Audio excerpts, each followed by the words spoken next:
오늘 사도행전 2장이 이제 교회의 태동에 대해서 말씀하십니다.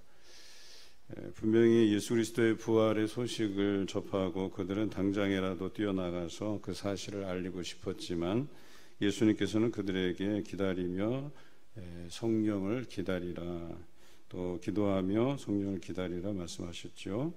그들이 오순절 날이 이름에 한 곳에 모여 있었다고 말씀하십니다. 그게 이제 마가의 다락방 120여 명이 그곳에 있다가 오순절 날이 이름에 2절에 호련히 하늘로부터 급하고 강한 바람 같은 소리가 있었다 그랬어요.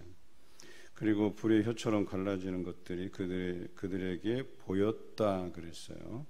그리고 각 사람에게 하나씩 임하여 있더니 그들이 다 성령의 충만함을 받고 또 성령의 말하게 하심을 따라서 다른 언어들로 말하였다 이렇게 되어 있어요.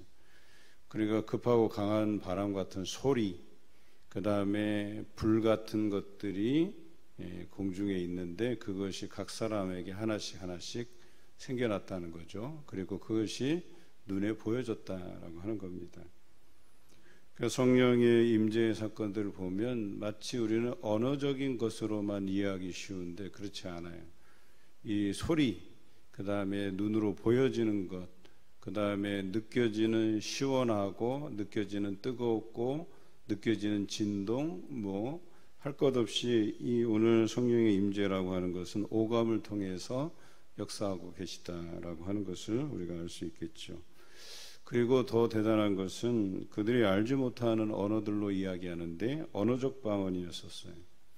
여기 오늘 방언의 두 가지 특징은 하나는 계시적 방언, 다시 말해서 고백적인 방언이 아니라는 거예요. 내가 내 상태들을 가지고 하나님 앞에 아래로부터 위로 올라가는 방언이 아니고 하나님께서 이들의 입술을 통해서 말하게 하시는 위로부터 아래로의 계시적인 방언이에요. 이는 마치 구약에서 하나님께서 그의 선지자들을 택하셔서 하나님께서 그 선지자들의 입술을 통해서 말씀하시는 것과 같은 계시적인 선포였다라고 하는 것입니다. 오늘날 이러한 계시적인 방언이 흔하지는 않습니다. 그래서 공동체를 위해서, 교회를 위해서, 각 개인을 위해서 하나님의 그 음성을 내가 듣고 사람들에게 선포하고 알려주는 이런 방언들이 적다는 사실에 대해서 너무나도 안타까워요. 그저 개인적인 고백뿐이에요. 이것은 우리의 기도의 습성과도 연관이 되어 있어요. 그러니까 내 개인적인 문제들을 놓고만 기도하다 보니까 그냥 하나님 앞에 고백적인 기도, 고백적인 방언만 주로 하게 되는 것이죠. 오히려 하나님의 그 뜻을 헤아리려 하고 들으려 하고 그 들어진 말씀들을 사람들에게, 공동체에게 선포하기 위해서 기도하는 사람들은 하나님의 음성을 듣게 되고 계시적인 방언을 하게 돼 있다는 거예요. 그래서 초대교회에는 이 계시적인 방언들이 있었기 때문에 공동체가 모였을 때에 그것을 구별할 수 있는, 즉 통변할 수 있는 사람을 세우라고 분명히 명시하고 있습니다.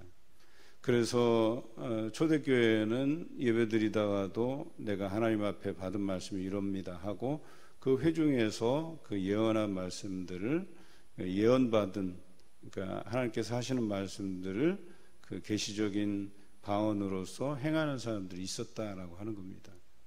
그러다 보니까 그 초대교회에는 가만히 들어온 자들, 잘못된 가르침을 주는 자들이 그런 방언을 빌어서 이것이 하나님께서 내게 주신 계시다라고 해서 그런 잘못된 가르침을 교회에서 일삼는 자들이 있었다는 거예요. 그래서 그런 방언인 경우에 특히 다른 언어들로 하는 방언, 아니면 그 언어적 방언이 아니라 어떤 음절과 또 행하는 그런 여러 가지 다른 방언들을 할 때에는 반드시 통변하는 자를 세워서 회중에게 알리도록 했다라고 하는 것이죠. 그런데 오늘 다른 언어로 말할 때에 이 오순절이라고 하는 날은 절기예요. 그래서 디아스포라, 흩어진 유대인들이 이 절기를 지키기 위해서 왔다는 거예요. 그리고 흩어져 사는 사람들은 각 곳에서 그곳의 언어들을 습득했기 때문에 방언을 하면 다른 말들, 다른 지역의 말들로 방언을 하면 그걸 알아들을 수 있었다는 거예요. 그런데 저들이 갈릴리 사람 아니냐? 갈릴리 사람이라고 하는 것은 갈릴리는 낙후된 지역이고 소외된 지역이에요. 또 많은 배움이 있는 지역이 아니라는 얘기예요. 그런데 거기에서 어떻게 저들이 다른 나라 말을 저렇게 유창하게 구사하면서 기도하느냐 이거예요. 그래서 그들이 그것을 듣고 깜짝 놀란 거죠. 신기해하기도 하고, 또 어떤 사람들은 그 모르는 말로 주절되니까 저들이 술에 취하였나 보다 이렇게 표현한 사람들도 있었죠. 물론 그 새술에 취했다는 표현은 우리가 여기서만 듣는 게 아니죠. 한나가 하나님 앞에 기도할 때 술 취하였나 보다 이렇게 본 사람들이 있었으니까요. 이처럼 9절에 보면 바데인, 메데인, 엘라민, 메소포타미아, 유대와 갑바도기아, 본도와 아시아, 그러니까 지금 이 아랫지역뿐만 아니라 그 소아시아 지역, 본도와 갑바도기아가 아시아의 맨 꼭대기에 있거든요. 위에. 그러니까 본도와 갑바도기아 같은 지역에서도 이런 언어들로 들린 거예요. 이 사람들이 와서. 여기에는 유대인, 흩어진 유대인들뿐만 아니라 그들과 함께 온 자들도 있었다는 거예요. 그러니까 유대인이 아닌 사람들, 그 지역, 각 지역의 본토배기들도 와서 그 이야기를 듣고 나서 놀라는 거죠. 또한 부르기아, 밤빌리아, 애굽 밑에, 저 밑에 애굽에서부터 온 사람들도 있었고, 심지어는 로마로부터 온 나그네들도 있었다라고 오늘 성경은 기록하고 있습니다. 그리고 그레데인과 아라비아 사람들도 있었다. 섬, 그레데 섬 지역에서도 오고 아라비아 쪽에서도 오고, 이렇게 다양한 언어들로 하나님의 큰 일을 말함을 들었다라고 성경은 기록하고 있습니다. 이들이 당황스러웠습니다. 또 어떤 이들은 이것을 잘 몰라서, 성령의 역사인지 몰라서 조롱하고 술에 취하였다 말하는 사람들도 있었습니다. 일이 있고 나서 베드로가 담대함을 얻고 많은 사람들 앞에서 설교를 시작합니다. 그래서 이 설교의 주된 내용은 예수 그리스도에 대한 이야기예요. 복음이었었어요. 예수 그리스도께서 어떻게 이곳에 오셨고 어떤 분이시며 또 우리를 위해서 십자가에 죽으시고 부활하신 사건들에 대해서 이야기하고 있죠. 그리고 그 예수 그리스도를 다룰 때 그 이야기를 듣던 사람들 중에는 예수 그리스도를 십자가에 못 박게 내어준 사람들도 있었다라고 하는 것입니다. 그들이 마음에 찔려했다라고 얘기했어요. 그래서 십자가에 못 박힌 그 예수를 하나님이 주와 그리스도가 되게 하셨다라고 오늘 성경에 기록하고 있습니다. 주와 그리스도가 되게 하셨다. 여러분, 굉장히 이것이 그들에게는 위험한 발언이에요. 왜냐하면 그들이 주 대신, 즉 하나님과 동등하다 이거예요. 그리고 그리스도가 되었다라는 건 메시아, 구약에서 예언한 메시아다 이렇게 선언한 거잖아요. 그러면 그들이 죽인 자가 누구가 되는 거예요?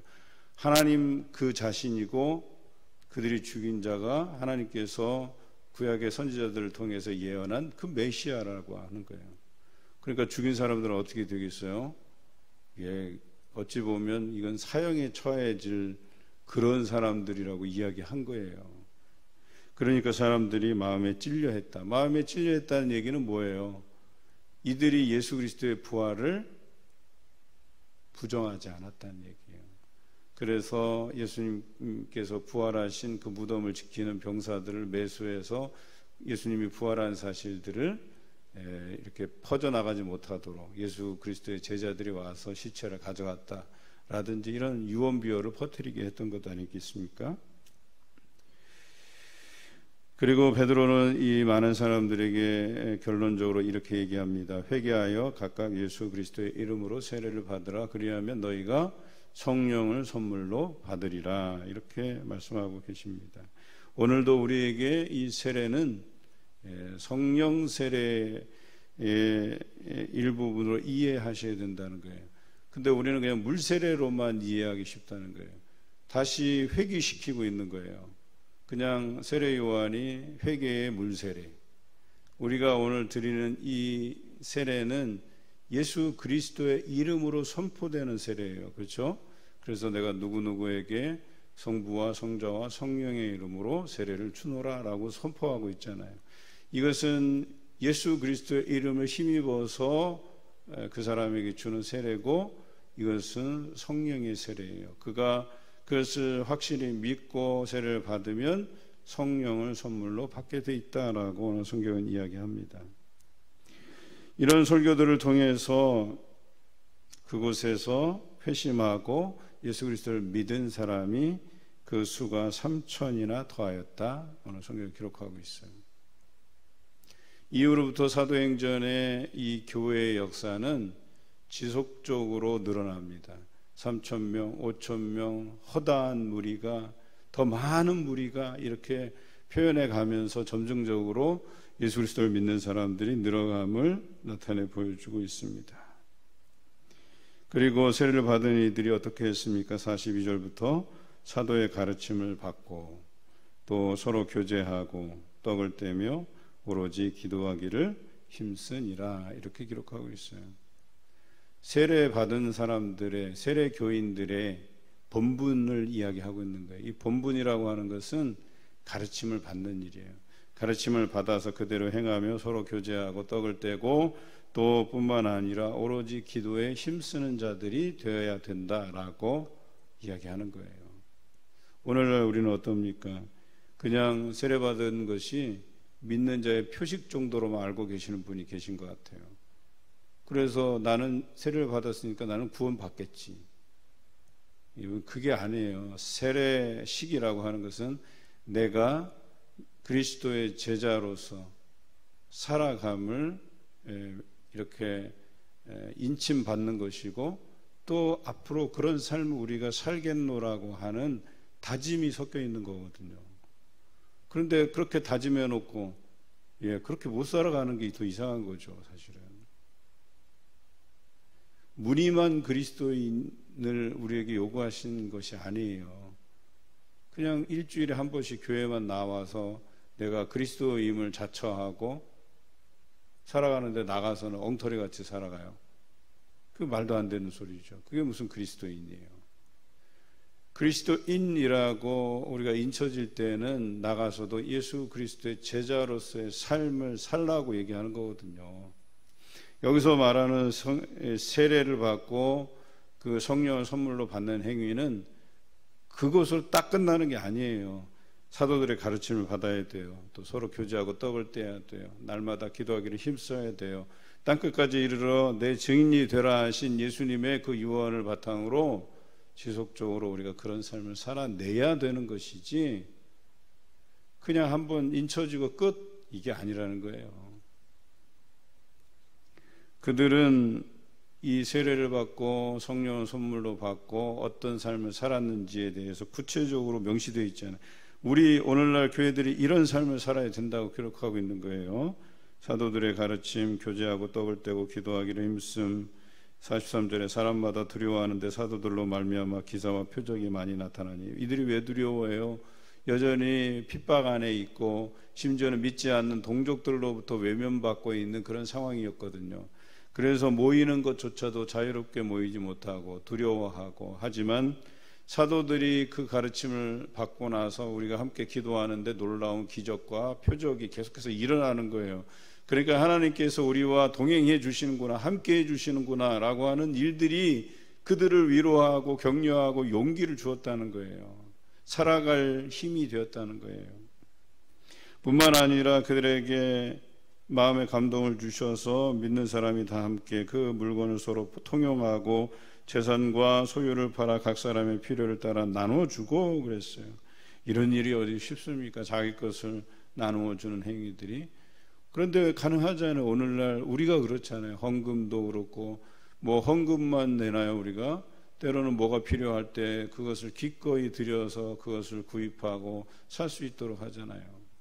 뭐 얘기 나온 김에 우리 저 신디가 2대가 있는데 저 신씨가 하나는 사용을 못 한대요. 그래서 제가 기도하는 게 또 어느 분의 마음을 감동하실지, 또 적어도 우리가 한 대 구입해서 우리 악기팀에 문제가 없도록. 그런데 놀라운 것은 이 일들이 서로 통용하고 나누고 하는 일들이 일어났다라고 하는 거예요. 그리고 놀랍게도요, 여기에 사용되는 단어, 기도에 힘쓰는 것, 또 통용하고 나눠주고, 이 단어가요 미완료 형태의 동사예요. 그러니까 미완료라는 게 내가 이거 한번 드리고 끝, 이게 아니라는 거예요. 미완료라고 하는 것은 여전히 끝나지 않았다는 거예요. 그러니까 이 사람들이 자신의 재산을 팔아서 나누어주고, 또 지나다 보니까 또 뭐가 부족해, 그럼 또 내 재산의 일부를 또 팔아서 또 나눠주고, 이런 일들이 계속적으로 일어났다라고 얘기하는 거예요. 미완료형이라는 거예요. 미완료형. 그러니까 이 사건은 내가 한 번 드림으로 끝난 사건이 아니라는 거예요. 지속적으로 그들이 드려서 계속 이러한 일들이 반복적으로 일어나고 있다는 사실이에요. 그랬더니 이 일들을 보고 외부에 있는 사람들의 반응이 하나님을 찬미하며 또 온 백성에게 칭송을 받고 주께서 구원받는 사람을 날마다 그들에게 더하게 하셨다는 거예요. 어떻게 저들이 자기가 쓸 것도 아까운데 그것을 그렇게 기꺼이 내놓을 수 있느냐.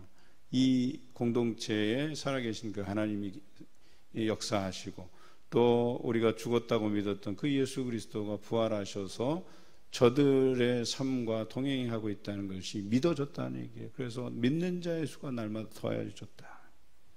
오늘 이 말씀을 기억하시면서 우리 건강한 교회는 이와 같은 일들이 일어나야 돼요. 날마다 일어나야 돼요.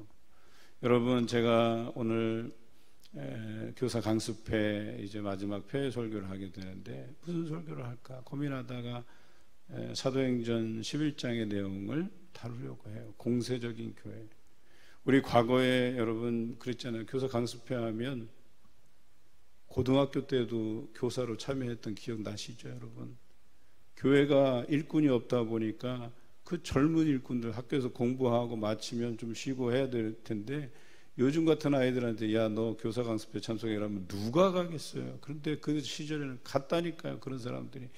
여름성경학교 교사로 헌신하기 위해서 그렇게 했던 것 아니겠어요? 공세적인 교회였어요. 작은 교회나 큰 교회나 관계없이 뭔가를 하려고 하는데 요즘 성도들의 생각은 잘못되어 있어요. 저 교회는 크니까, 시설이 좋으니까, 인력이 많으니까, 돈이 많으니까.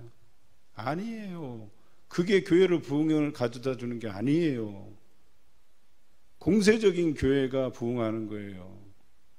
어린아이로부터 어른에 이르기까지 자기가 할 수 있는 것들을 하는 거예요.